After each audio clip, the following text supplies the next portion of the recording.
Pernahkah kamu bertanya-tanya, mengapa ada orang yang begitu mudah dihormati dan disegani, sementara ada pula yang keberadaannya sering diabaikan?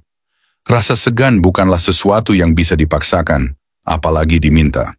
Ia tumbuh secara alami dari perilaku, karakter, dan cara kita menjalani hidup. Dalam filsafat stoikisme, kehormatan dan penghargaan bukanlah tujuan utama, melainkan konsekuensi dari hidup, dengan prinsip dan kedisiplinan diri. Seorang stoik meyakini bahwa untuk dihormati, seseorang harus terlebih dahulu menghormati dirinya sendiri, menjaga pikirannya, ucapannya, serta tindakannya. Video ini akan membahas 7 cara yang bisa membuatmu disegani orang lain, berdasarkan pandangan hidup stoikisme. Bukan dengan topeng kepalsuan, melainkan dengan kualitas sejati yang akan memancarkan wibawa secara alami. 1. Kendalikan emosimu. Dalam kehidupan sehari-hari, kita sering berhadapan dengan situasi yang menguji kesabaran. Ada orang yang mungkin sengaja berbicara dengan nada merendahkan, ada yang memprovokasi demi membuat kita marah, atau bahkan ada keadaan yang berjalan tidak sesuai dengan harapan kita. Reaksi pertama yang biasanya muncul adalah emosi, marah, kesal, kecewa, atau bahkan sakit hati. Namun disinilah letak perbedaan antara orang biasa dan orang yang benar-benar disegani. Orang yang disegani tidak membiarkan emosinya menguasai dirinya. Filsafat stoikisme sejak lama menekankan pentingnya self-control atau pengendalian diri. Menurut para filsuf stoik, apa yang terjadi di luar diri kita tidak bisa kita kendalikan sepenuhnya. Kita tidak bisa mengatur perilaku orang lain, kita tidak bisa mengatur keadaan, bahkan kita tidak bisa menghentikan hal-hal buruk yang terjadi di sekitar kita. Tetapi ada satu hal yang sepenuhnya berada dalam kuasa kita, bagaimana kita merespons. Inilah inti dari kebebasan sejati. Marcus Aurelius, seorang kaisar Romawi yang juga dikenal sebagai salah satu filsuf stoik terbesar, pernah menulis, "Jika seseorang berbuat salah padamu, tanyakan pada dirimu sendiri, apakah itu benar-benar melukai jiwamu? Jika tidak, maka biarkan ia berlalu." Kalimat ini mengingatkan kita bahwa tidak semua hal layak ditanggapi dengan amarah. Sebagian besar hal yang membuat kita marah sebenarnya tidak sepenting itu. Hanya saja kita terlalu membiarkan ego kita terluka. Mengendalikan emosi bukan berarti menekan perasaan dan berpura-pura kuat. Bukan pula berarti menjadi dingin tanpa hati. Justru sebaliknya, mengendalikan emosi adalah kemampuan untuk merasakan perasaan kita sepenuhnya, tetapi tetap memilih respon yang bijak.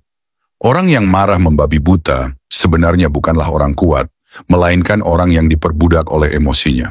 Sementara orang yang tetap tenang dalam situasi sulit menunjukkan bahwa dirinya adalah tuan atas pikirannya sendiri. Bayangkan sebuah skenario, ada 2 orang yang sama-sama dihina di depan umum. Yang pertama membalas dengan teriakan, wajah memerah dan sikap agresif. Ia terlihat berani, tetapi sebenarnya ia kehilangan kendali, dan orang lain akan menilai dirinya tidak dewasa. Sementara orang kedua hanya tersenyum tipis, tidak bereaksi berlebihan, lalu memilih menanggapi dengan tenang, atau bahkan diam. Siapa yang lebih dihormati? Tentu yang kedua, karena ketenangan di tengah badai adalah tanda kekuatan batin yang sejati. Dalam kehidupan sehari-hari, latihan pengendalian emosi bisa dimulai dari hal-hal kecil. Misalnya, ketika terjebak macet panjang, daripada mengumpat atau membunyikan klakson tanpa henti, tariklah napas panjang, alihkan fokusmu, mungkin dengan mendengarkan musik atau podcast bermanfaat. Saat seseorang berkomentar sinis di media sosial, jangan terburu-buru membalas dengan kata-kata kasar. Tanyakan pada dirimu, apakah balasan ini akan membuat keadaanku lebih baik atau justru memperburuk? Praktik sederhana lainnya adalah menghitung sebelum merespons. Saat kamu merasa marah, biasakan untuk berhenti sejenak, tarik napas dalam, lalu hitung sampai 10 sebelum berbicara atau bertindak. Waktu singkat itu seringkali cukup untuk menurunkan intensitas emosi dan membuatmu berpikir lebih jernih. Selain itu, penting untuk memahami akar emosimu sendiri. Stoikisme mengajarkan introspeksi. Tanyakan pada diri, mengapa aku marah? Seringkali kita marah bukan karena kejadian itu sendiri, melainkan karena interpretasi kita. Misalnya, saat seseorang tidak menepati janji, Kita marah bukan hanya karena waktu terbuang, tetapi karena kita merasa tidak dihargai. Saat seseorang mengkritik, kita marah bukan hanya karena kata-katanya, tetapi karena ego kita tersinggung. Jika kita bisa memahami akar ini, maka lebih mudah bagi kita untuk menenangkan diri. Mengendalikan emosi juga memberi dampak sosial yang besar. Orang yang mampu menjaga ketenangan biasanya lebih dipercaya dalam situasi penting. Misalnya, dalam rapat kerja, orang yang tetap tenang menghadapi kritik akan dianggap lebih profesional dibanding mereka yang langsung defensif. Dalam pertemanan, orang yang sabar menghadapi perbedaan pendapat akan lebih dihargai. Bahkan dalam keluarga, sosok yang bisa menahan amarah akan menjadi teladan yang dihormati. Di sisi lain, orang yang tidak bisa mengendalikan emosinya justru kehilangan wibawa. Amarah yang meledak-ledak membuat orang lain takut, tetapi bukan segan, lebih kepada ingin menjauh. Orang mungkin patuh pada saat itu karena takut, tetapi rasa hormat tidak akan tumbuh. Rasa segan yang sejati hanya lahir dari kombinasi ketenangan, kebijaksanaan, dan kendali diri. 2. Jaga konsistensi perkataan dan perbuatan. Salah satu hal yang membuat seseorang benar-benar disegani adalah konsistensi. Konsistensi berarti adanya kesesuaian antara apa yang diucapkan dengan apa yang dilakukan. Orang yang disegani tidak hanya pandai berbicara, tetapi juga mampu mewujudkan kata-katanya menjadi tindakan nyata. Sementara itu, orang yang banyak berbicara tetapi jarang menepati ucapannya akan sulit mendapatkan kepercayaan, apalagi rasa hormat. Filsafat Stoikisme menekankan bahwa integritas adalah bagian penting dari hidup yang bermakna. Epictetus, seorang filsuf Stoik, pernah mengatakan, "Jangan menjanjikan sesuatu yang besar dengan kata-kata, tetapi tunjukkanlah kebesaranmu melalui tindakan." Pesan ini sederhana tetapi mendalam. Orang lain menilai kita bukan dari janji-janji manis, melainkan dari bukti nyata. Konsistensi antara perkataan dan perbuatan membentuk sebuah reputasi. Bayangkan seorang pemimpin yang selalu mengajak bawahannya untuk disiplin, tetapi dirinya sendiri sering datang terlambat. Apakah ia akan disegani? Tentu tidak. Sebaliknya, jika seorang pemimpin diam-diam datang lebih awal, bekerja keras, dan tetap rendah hati, maka bawahannya akan segan dengan sendirinya, tanpa perlu banyak kata. Sikap konsisten juga menunjukkan keseriusan dalam menjalani hidup. Orang yang berubah-ubah pendirian atau yang sering berkata tetapi tidak bertindak biasanya dianggap tidak stabil. Akibatnya orang lain sulit menaruh kepercayaan. Padahal rasa segan lahir dari kepercayaan yang dibangun secara perlahan melalui bukti nyata, bukan sekadar retorika. Dalam kehidupan sehari-hari, kita sering menemukan orang yang gemar memberi nasihat, tetapi gagal menerapkannya dalam hidupnya sendiri. Misalnya, ada yang selalu berbicara tentang pentingnya menjaga kesehatan, tetapi dirinya justru sering begadang, merokok, atau makan berlebihan. Atau ada yang gemar membicarakan kejujuran, tetapi ia sendiri tidak segan berbohong demi keuntungan pribadi. Orang-orang seperti ini akan sulit disegani karena ucapannya kehilangan bobot. Sebaliknya, orang yang konsisten antara kata dan perbuatan tidak perlu banyak bicara. Tindakannya sudah cukup menjadi teladan. Ia tidak berusaha meyakinkan orang lain dengan kata-kata, tetapi orang lain merasa terinspirasi hanya dengan melihat bagaimana ia menjalani hidup. Sikap ini jauh lebih kuat daripada 1000 pidato yang penuh janji kosong. Konsistensi juga erat kaitannya dengan membangun karakter. Setiap kali kita menepati janji kecil, kita sedang melatih diri untuk menjadi pribadi yang bisa dipercaya. Misalnya, saat berjanji untuk bertemu dengan teman pada jam tertentu, datanglah tepat waktu. Saat berjanji akan membantu, lakukan dengan sungguh-sungguh. Hal-hal kecil ini, meskipun tampak sepele, adalah pondasi yang membangun rasa segan dari orang lain. Dalam Stoikisme, terdapat prinsip bahwa seseorang harus hidup sesuai dengan kebajikan, arete. Kebajikan itu meliputi kebijaksanaan, keadilan, keberanian, dan pengendalian diri. Jika seseorang hanya berbicara tentang kebajikan tetapi tidak hidup dengannya, maka ia dianggap gagal menjalankan filsafat itu sendiri. Seorang stoik sejati tidak sibuk dengan kata-kata, tetapi dengan perbuatan nyata. Selain itu, konsistensi juga berkaitan dengan kejujuran pada diri sendiri. Seringkali orang terjebak dalam kebiasaan untuk berkata sesuatu demi terlihat baik di mata orang lain, meskipun hatinya tidak sungguh-sungguh berniat melakukannya. Inilah yang menyebabkan lahirnya gap antara ucapan dan tindakan. Padahal orang yang jujur pada dirinya sendiri lebih mudah menjaga konsistensi karena ia tidak sedang berakting untuk menyenangkan orang lain. Mari kita ambil contoh nyata dari kehidupan sehari-hari. Ada seorang guru yang selalu mengajarkan muridnya tentang pentingnya disiplin membaca. Jika guru tersebut hanya berbicara, murid mungkin akan mendengar, tetapi tidak merasa terinspirasi. Namun, jika setiap kali murid melihat gurunya membawa buku, membaca dengan tekun, dan berbagi wawasan yang ia pelajari, maka murid akan lebih segan. Bukan karena gurunya banyak bicara, melainkan karena tindakannya sesuai dengan apa yang diajarkannya. Hal ini juga berlaku di dunia kerja. Seorang manajer yang meminta timnya bekerja keras, tetapi dirinya santai-santai saja, akan kehilangan wibawa. Namun, seorang manajer yang terjun langsung membantu ketika ada masalah, memberikan contoh kerja nyata, dan tidak hanya memberi instruksi, akan disegani dan dihormati bawahannya. Konsistensi bukan berarti tidak pernah salah.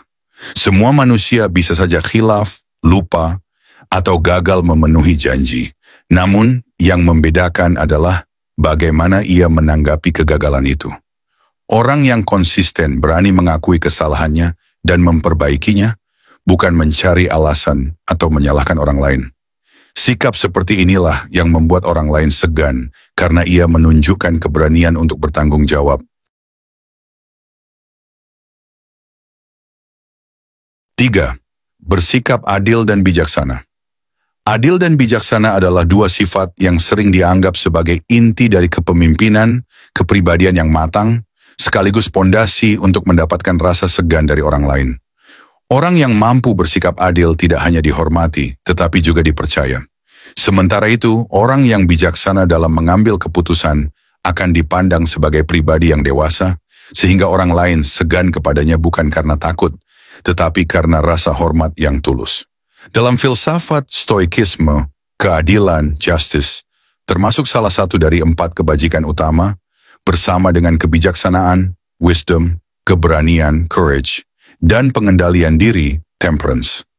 Marcus Aurelius menulis bahwa seseorang tidak bisa hidup selaras dengan alam semesta jika ia tidak berbuat adil, sebab keadilan adalah bagian dari kodrat manusia. Artinya, untuk benar-benar hidup sesuai dengan kebajikan, seseorang harus mampu memperlakukan orang lain dengan adil, tanpa pilih kasih. Adil tidak sama dengan sama rata. Seringkali orang keliru memahami keadilan. Mereka mengira adil berarti memberikan hal yang sama rata kepada semua orang. Padahal adil bukanlah soal memberikan bagian yang sama, melainkan memberikan apa yang layak sesuai dengan kebutuhan, usaha, atau tanggung jawab seseorang. Contohnya, dalam sebuah keluarga, seorang anak yang rajin belajar mungkin mendapat hadiah berupa buku baru. Anak lainnya yang masih malas belajar tidak mendapat hadiah tersebut. Ini bukan berarti orang tua tidak adil, melainkan mereka sedang memberi sesuai dengan perilaku masing-masing.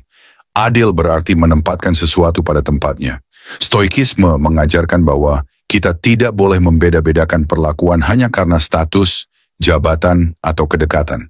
Jika seseorang benar, maka ia benar, meskipun ia adalah orang biasa. Jika seseorang salah, maka ia salah meskipun ia adalah orang penting. Sikap seperti inilah yang menumbuhkan rasa segan.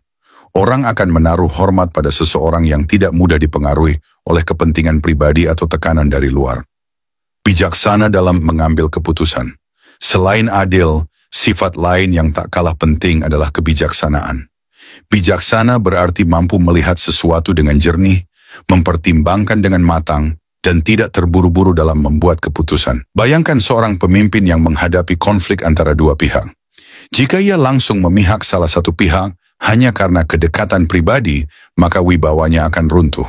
Tetapi jika ia mau mendengarkan kedua belah pihak, mempertimbangkan fakta dengan tenang, dan kemudian membuat keputusan yang masuk akal, maka ia akan dihormati oleh semua orang, meskipun keputusannya tidak menyenangkan bagi salah satu pihak. Orang yang bijaksana tidak terpancing oleh emosi. Ia tidak mengambil keputusan berdasarkan amarah, rasa dendam, atau nafsu sesaat.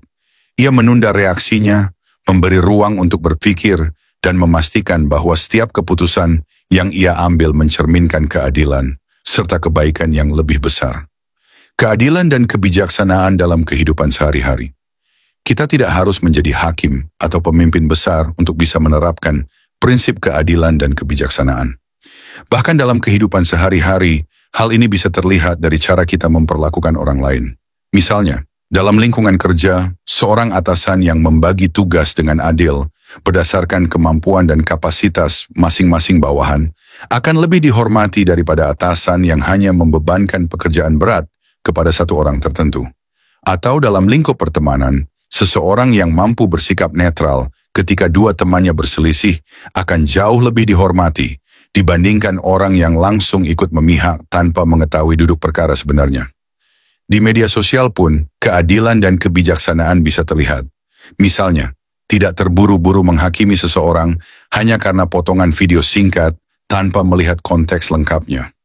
Orang yang bijaksana akan berhati-hati, tidak mudah termakan isu, dan tidak gampang menyebarkan kabar tanpa kepastian. Sikap ini menunjukkan kedewasaan, dan dari situlah rasa segan akan muncul. Menghadapi godaan untuk tidak adil. Tentu saja, bersikap adil dan bijaksana bukan hal yang mudah. Ada banyak godaan yang membuat kita tergelincir. Kadang kita lebih mudah berpihak kepada orang yang dekat dengan kita, meski ia salah. Atau kita membela orang kaya dan berpengaruh, meskipun jelas ia melanggar aturan. Inilah yang disebut ketidakadilan. Namun orang yang benar-benar disegani adalah mereka yang mampu melawan godaan ini. Mereka berani berkata benar meskipun berisiko, dan berani berlaku adil meskipun itu tidak menguntungkan dirinya. Sebab pada akhirnya, kehormatan yang lahir dari keadilan lebih bernilai daripada keuntungan sesaat yang lahir dari ketidakadilan. 4. Belajar mengendalikan ucapan. Kekuatan ucapan seringkali diremehkan, padahal dari mulutlah banyak hal besar bermula, baik kebaikan maupun bencana. Dengan satu kalimat, kita bisa membangun hubungan yang penuh kepercayaan. Tetapi dengan kalimat lain, kita bisa menghancurkan reputasi yang dibangun bertahun-tahun. Itulah sebabnya salah satu ciri orang yang disegani adalah kemampuannya mengendalikan ucapan. Dalam stoikisme, kata-kata dianggap sebagai cermin dari pikiran. Epictetus pernah berkata, biarkan ucapanmu sedikit, tetapi penuh makna. Artinya orang bijak tidak membuang-buang kata untuk sesuatu yang tidak perlu. Mereka tahu kapan harus berbicara, bagaimana menyampaikannya, dan kapan sebaiknya diam. Justru diam dalam situasi tertentu adalah tanda kebijaksanaan, bukan kelemahan. Mari kita lihat kehidupan sehari-hari. Pernahkah kamu berhadapan dengan orang yang bicaranya terlalu banyak, sering membesar-besarkan cerita, atau suka membicarakan keburukan orang lain? Biasanya orang seperti ini sulit dihormati. Mengapa? Karena kata-katanya membuatnya kehilangan kredibilitas. Orang jadi ragu untuk mempercayainya, bahkan kadang enggan mendengar ucapannya lagi. Sebaliknya, seseorang yang mampu berbicara seperlunya dan tepat sasaran akan dipandang berwibawa. Kata-katanya terasa lebih berbobot karena ia tidak mengumbar setiap pikiran yang terlintas di kepalanya. Ada kesan bahwa sebelum berbicara, ia sudah mempertimbangkan konsekuensinya. Inilah yang membuat orang segan. Ketelitian dalam ucapan bukan sekadar banyaknya kata. Dalam tradisi Stoik, ada 3 prinsip penting dalam mengendalikan ucapan. Ucapkan hanya yang benar. Kebohongan, gosip, atau ucapan yang memutarbalikkan fakta hanya akan merusak nama baikmu. Sekali saja kamu ketahuan berkata tidak jujur, maka segan orang padamu akan luntur. Ucapan yang jujur mungkin tidak selalu menyenangkan, tetapi ia membangun fondasi yang kokoh dalam hubungan. Ucapkan dengan tujuan yang baik. Tidak semua hal yang benar harus diucapkan, terutama jika hanya menyakiti tanpa ada manfaat. Orang bijak tahu kapan harus mengatakan sesuatu dan kapan sebaiknya menyimpannya. Mengendalikan ucapan bukan hanya soal berkata benar, tetapi juga soal memastikan kata itu membawa kebaikan. Ucapkan dengan cara yang tepat. Nada suara, pilihan kata, bahkan ekspresi wajah turut menentukan bagaimana ucapan diterima. Ucapan yang benar sekalipun bisa melukai jika disampaikan dengan cara yang kasar. Sebaliknya, Ucapan yang menegur bisa diterima dengan lapang jika disampaikan dengan tenang dan penuh hormat. Contoh sederhana, ketika seseorang melakukan kesalahan di tempat kerja. Jika kita langsung menghardik, orang itu mungkin merasa malu dan tersinggung. Namun jika kita mengingatkannya secara pribadi, dengan bahasa yang membangun, pesan yang sama justru bisa membuatnya berkembang tanpa merasa direndahkan. Selain itu, mengendalikan ucapan juga berarti menghindari kebiasaan mengeluh. Orang yang terlalu sering mengeluh akan sulit disegani, karena terlihat lemah dan tidak mampu menghadapi kenyataan. Seorang stoik memilih untuk berbicara seperlunya, berfokus pada solusi, bukan sekadar meratapi masalah. Dengan begitu, setiap kalimat yang keluar darinya terasa lebih berisi. Tidak kalah penting, diam adalah bagian dari mengendalikan ucapan. Banyak orang berusaha mengisi setiap jeda dengan kata-kata, seolah-olah diam itu memalukan. Padahal diam justru bisa menjadi tanda kebijaksanaan. Diam memberi ruang untuk berpikir, menimbang, dan memahami sebelum memberi tanggapan. Orang yang tahu kapan harus diam, biasanya akan lebih dihormati dibanding orang yang selalu berusaha menjadi pusat pembicaraan. Dalam dunia modern, pengendalian ucapan juga berlaku di media sosial. Apa yang kita tulis di sana adalah cerminan dari diri kita. Jika kita terbiasa menyebar ujaran kebencian, merendahkan orang lain, atau mengumbar emosi, maka segan orang terhadap kita akan hilang. Sebaliknya, jika kita menggunakan media sosial untuk menyebarkan hal bermanfaat, menginspirasi, dan mendukung orang lain, maka wibawa kita akan semakin kuat. Pada akhirnya, ucapan adalah pedang bermata dua. Ia bisa melindungi, tapi juga bisa melukai. Orang yang disegani tahu cara memegang pedang itu dengan bijak. Ia tidak menggunakan kata-kata untuk memamerkan diri, apalagi menjatuhkan orang lain, melainkan untuk membangun dan memberi manfaat. Dengan demikian, orang lain akan merasa lebih tenang saat berada di dekatnya, sebab mereka tahu tidak akan disakiti oleh ucapannya. Dari sinilah rasa hormat dan segan itu tumbuh, bukan karena dipaksa, melainkan karena pantas diberikan. 5. Bangun disiplin diri. Jika ada satu kualitas yang membuat seseorang benar-benar disegani, maka itu adalah disiplin diri. Disiplin adalah pondasi yang menopang setiap keberhasilan, dan tanpa disiplin, potensi sehebat apapun hanya akan berakhir menjadi angan-angan. Dalam stoikisme, disiplin diri dianggap sebagai inti dari hidup yang berharga, sebab hanya dengan menguasai diri sendiri, seseorang bisa mengendalikan arah hidupnya. Coba bayangkan orang yang hidup tanpa disiplin. Ia mudah menyerah pada godaan, menunda pekerjaan, membiarkan kebiasaan buruk menguasai hidupnya, dan selalu mencari alasan untuk tidak melakukan hal yang seharusnya dilakukan. Apakah orang seperti ini akan dihormati? Tentu tidak. Sebaliknya, orang akan meremehkan sebab tindakannya sendiri menunjukkan kelemahan. Sementara itu, orang yang berdisiplin tampak berbeda. Ia tidak perlu banyak bicara untuk membuktikan dirinya.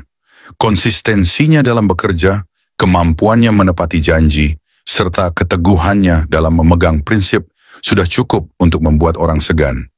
Disiplin diri menjadikan seseorang bukan hanya kuat dalam menghadapi kesulitan, tetapi juga berwibawa karena tindakannya selalu selaras dengan kata-katanya. Dalam pandangan Stoik, ada beberapa aspek penting dari disiplin diri. Pertama, disiplin dalam pikiran. Disiplin tidak selalu tentang bangun pagi atau bekerja keras semata. Ia dimulai dari pikiran. Apa yang kamu izinkan masuk ke dalam pikiranmu akan membentuk dirimu. Orang yang membiarkan pikirannya dipenuhi rasa iri, dendam, atau kebencian akan kehilangan kendali atas hidupnya. Sebaliknya, orang yang melatih pikirannya untuk fokus pada hal-hal yang berguna akan lebih tenang, lebih bijaksana, dan akhirnya lebih disegani. Kedua, disiplin dalam tindakan. Setiap orang bisa bersemangat di awal, tetapi hanya sedikit yang mampu menjaga konsistensi hingga akhir. Disiplin berarti melakukan apa yang benar, bahkan ketika tidak ada yang melihat, bahkan ketika tidak ada yang memberi pujian. Seorang Stoik percaya bahwa hidup yang baik tidak bergantung pada pengakuan orang lain, melainkan pada komitmen untuk menjalani kebajikan. Maka, meski tampak sederhana, orang yang berdisiplin dalam tindakannya akan menumbuhkan rasa segan. Ketiga, disiplin dalam waktu. Marcus Aurelius pernah menulis bahwa waktu adalah sumber daya paling berharga yang kita miliki, dan menyia-nyiakannya sama saja dengan menyia-nyiakan hidup. Orang yang berdisiplin tahu bagaimana menggunakan waktunya dengan bijak. Ia tidak membuang waktu untuk hal-hal sia-sia, melainkan mengalokasikannya untuk hal yang memberi makna. Dengan begitu, orang akan melihatnya sebagai pribadi yang berharga, bukan yang mudah diabaikan. Keempat, disiplin dalam kebiasaan. Segala sesuatu yang besar lahir dari kebiasaan kecil yang dilakukan berulang-ulang. Orang yang berdisiplin memahami hal ini.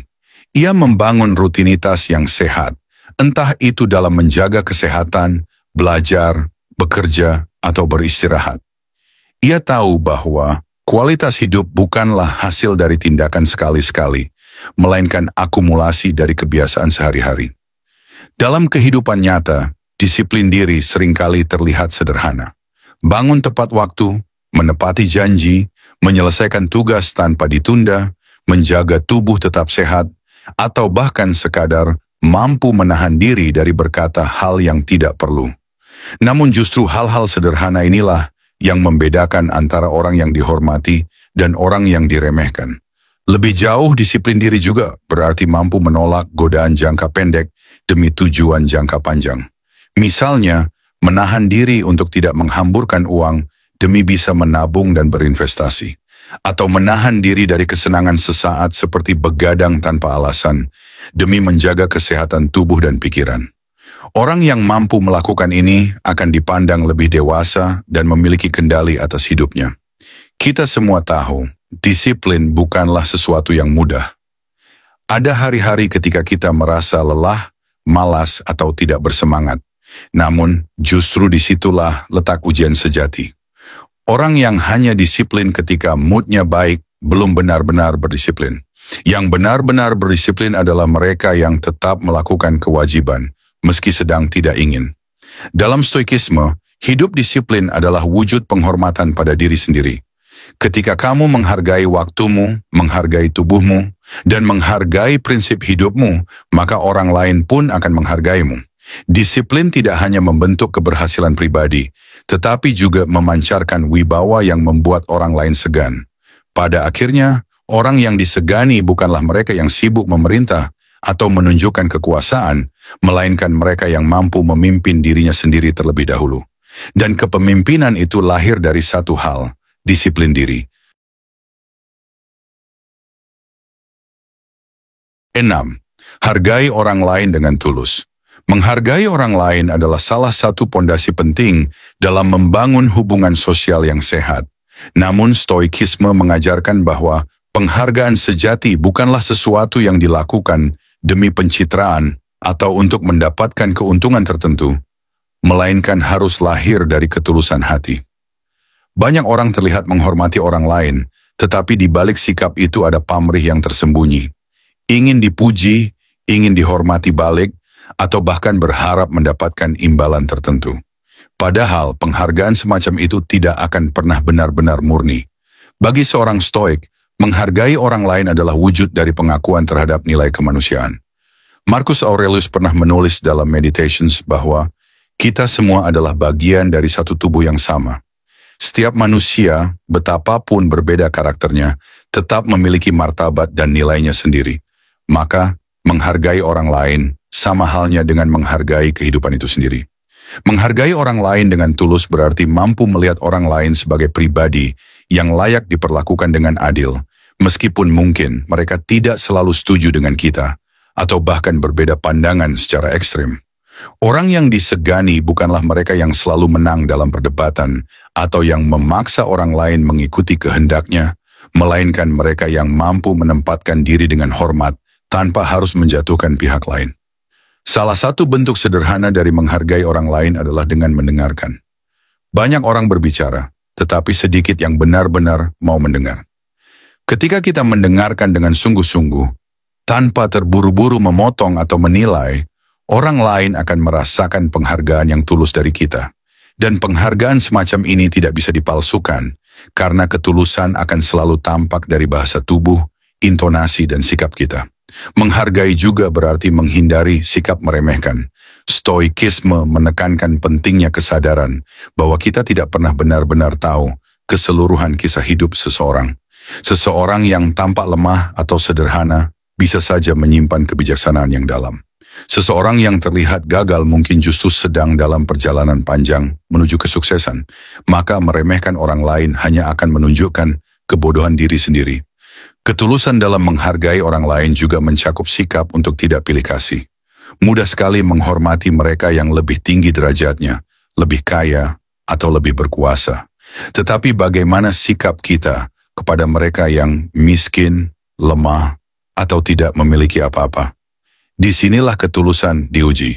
Apabila kita hanya menghargai mereka yang menguntungkan bagi kita, berarti penghargaan itu lahir dari kepentingan, bukan dari hati. Seorang stoik sejati akan tetap menghargai semua orang dengan adil, karena baginya nilai kemanusiaan tidak diukur dari harta, status, ataupun jabatan. Menghargai orang lain dengan tulus akan membuat kita dipandang sebagai pribadi yang rendah hati, tidak angkuh, dan bisa dipercaya. Orang-orang akan segan, bukan karena kita berpura-pura ramah, melainkan karena mereka merasakan ketulusan yang konsisten dari sikap kita. Di sisi lain, menghargai orang lain juga berarti menerima perbedaan. Dunia ini penuh dengan keragaman, cara berpikir, cara hidup, keyakinan, hingga pilihan dalam mengambil keputusan. Banyak konflik lahir bukan karena perbedaan itu sendiri, tetapi karena kurangnya penghargaan terhadap perbedaan. Dengan memegang prinsip stoikisme, kita belajar bahwa kita tidak bisa mengendalikan orang lain. Yang bisa kita kendalikan hanyalah sikap kita terhadap mereka. Maka, menghargai perbedaan dengan hati terbuka adalah langkah bijak agar kita tetap disegani, meskipun berada di tengah keragaman. Dalam kehidupan sehari-hari, penghargaan tulus bisa diwujudkan melalui tindakan kecil. Menyapa dengan ramah, memberikan perhatian penuh saat orang berbicara, mengucapkan terima kasih dengan tulus, atau bahkan sekadar tidak memandang rendah pekerjaan orang lain. Hal-hal sederhana seperti itu mungkin tampak kecil, tetapi bagi orang yang menerimanya, dampaknya bisa sangat besar.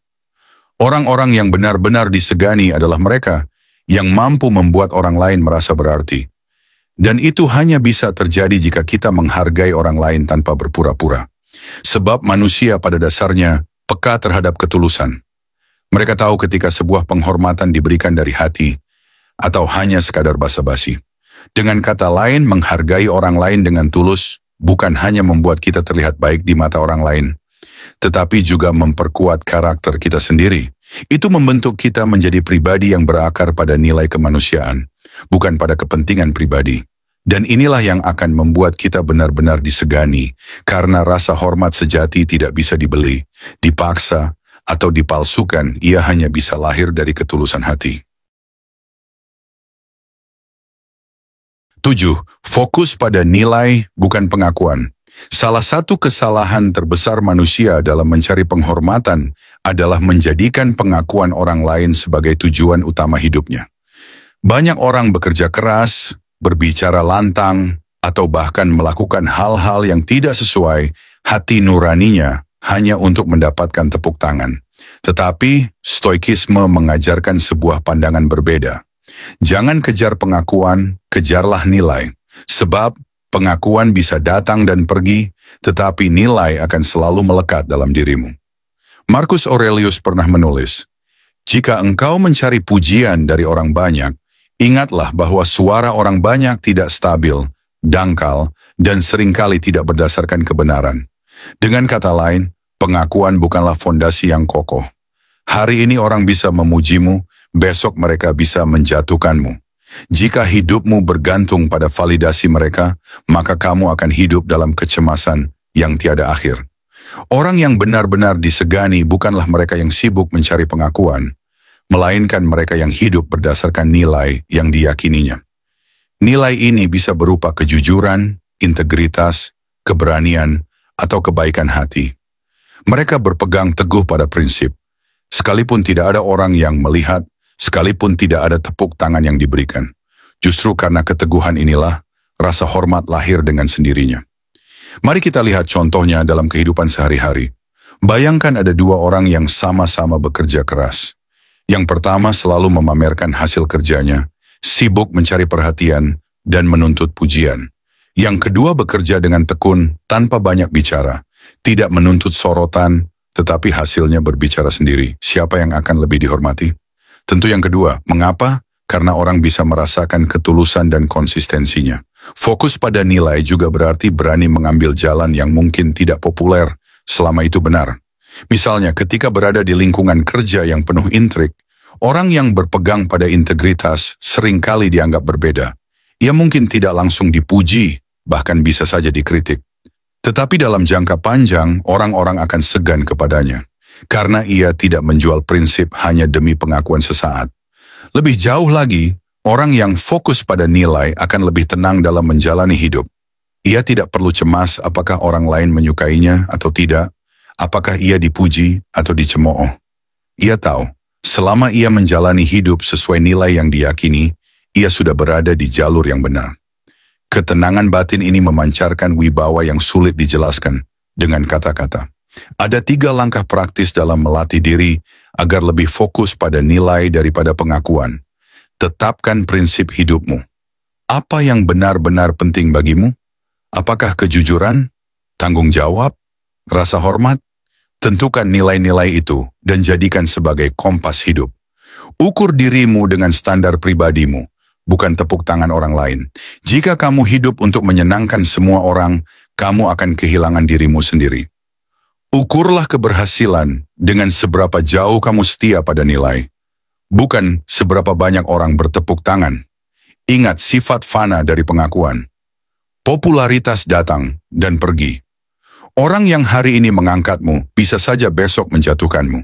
Tetapi nilai yang kamu pegang akan tetap bersamamu seumur hidup. Dalam Stokisme, kehormatan yang sejati bukanlah yang diberikan orang lain, melainkan yang tumbuh dari dalam. Jika kamu hidup berdasarkan nilai yang benar, orang akan merasakan keteguhan itu, dan segan akan datang dengan sendirinya. Kamu tidak perlu menuntutnya, tidak perlu mengejarnya. Kehormatan yang lahir dari nilai jauh lebih kokoh daripada penghormatan yang lahir dari pengakuan sesaat. Pada akhirnya, hidup untuk nilai berarti hidup dengan arah yang jelas. Kamu tidak terombang-ambing oleh opini orang, tidak mudah runtuh oleh kritik, dan tidak terbuai oleh pujian. Dengan cara ini, kamu tidak hanya akan disegani, tetapi juga akan meninggalkan warisan moral yang jauh lebih berharga daripada sekadar nama besar. Kesimpulan, menjadi pribadi yang bermartabat tidaklah instan, melainkan hasil dari latihan batin, kesadaran diri, dan komitmen untuk hidup berdasarkan nilai. Dari introspeksi diri, konsistensi ucapan dan perbuatan, sikap adil, kendali ucapan, disiplin diri, ketulusan dalam menghargai orang lain, hingga fokus pada nilai daripada pengakuan. Semua itu adalah fondasi yang membangun martabat sejati. Stoikisme mengajarkan bahwa kita tidak bisa mengendalikan pandangan orang lain, tetapi kita selalu bisa mengendalikan sikap kita sendiri. Martabat bukan sesuatu yang diberikan orang, melainkan sesuatu yang kita ciptakan lewat tindakan sehari-hari. Saat kita menjaga integritas, berlaku adil, menahan diri dari ucapan yang melukai, serta hidup dengan disiplin, kita tidak hanya dihormati, tapi juga dihargai karena ketulusan dan keteguhan hati. Inilah bentuk penghormatan sejati, bukan karena penampilan luar, melainkan karena jiwa kita yang kuat dan kokoh.